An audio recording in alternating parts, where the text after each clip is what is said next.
Good morning sir. Morning.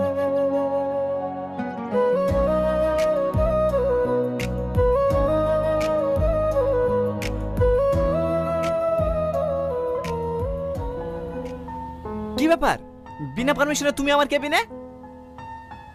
Sir, আপনার জন্য খাবার নিয়ে এসেছি, খেয়ে নিন। কি, তুমি আমার জন্য খাবার নিয়ে এসছো মানে? আমি জানি স্যার, কাল থেকে আপনি কিছু খাওয়া দাওয়া করেননি। আমি যে খাওয়া দাওয়া করিনি তুমি কি করে জানলে? স্যার, আপনার কোম্পানিতে আমি 3 বছর ধরে কাজ করছি।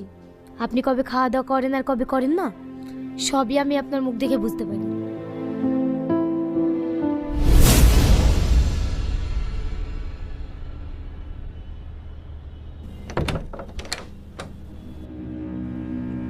তুমি কি করেছো এটা? তুমি যা বলেছো আমি তাই করেছি, তাই বলে তুমি আমার কোম্পানিটা বাবা নাকি? এত মেজাজ কিসের? কি হয়েছে? কি হয়েছে মানে? এক সপ্তাহের মধ্যে 25 লাখ টাকা লস, এটা কিভাবে হয়?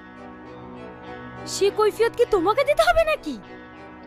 এস, আমাকে দিতে হবে, না হলে না এই কোম্পানি থেকে ঘাট ধাক্কা দিয়ে বের করে দেবো। কি বললি তুই? আমার ঘাট ধাক্কা দিবি? তুই বেড়া।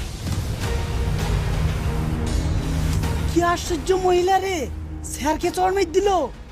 এই তুই চুপ কর। এই কোম্পানির মালিক হলাম আমি, তাই আমি যেভাবে বলবো সেভাবেই তোদেরকে কাজ করতে হবে। কি কি কি বললি? তুই কোম্পানির মালিক নাকি? তোমরা সবাই দেখো, এ আমাদের কোম্পানির মালিক। বিশ্বাস হচ্ছে না? তোদের স্যারকে জিজ্ঞেস করে দেখ, এই কোম্পানির মালিক কে। স্যার, সালমা যেটা বললো সেটা কি সত্যি? হ্যাঁ সত্যি, এই কোম্পানি ওর নামে হয়ে গেছে। ম্যাডাম, আমার ভুল হয়ে গেছে, আপনি আমাকে ক্ষমা করে দেন। এই তোমরা সবাই শোনো, আজ থেকে এই কোম্পানির নতুন মালিক আমাদের সালমা ম্যাডাম। সিকিউরিটি, একে এখান থেকে ঘাড় ধাক্কা দিয়ে বের করে দাও।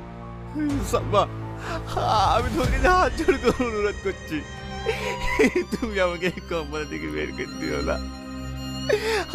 আমি এই কোম্পানি তিলে তিলে তৈরি করেছি, প্লিজ তুমি আমাকে এই কোম্পানি থেকে বের করে দিও না। তোর মতো পাপিষ্টি এই কোম্পানিতে থাকবে না। এই, ওকে নিয়ে যাও। ঠিক আছে ম্যাডাম, এই চল এখান থেকে চল। আমি যাবো না, আমাকে ছেড়ে দাও। আমাকে ছেড়ে দাও, এই কোম্পানি আমাকে ছেড়ে দিও না।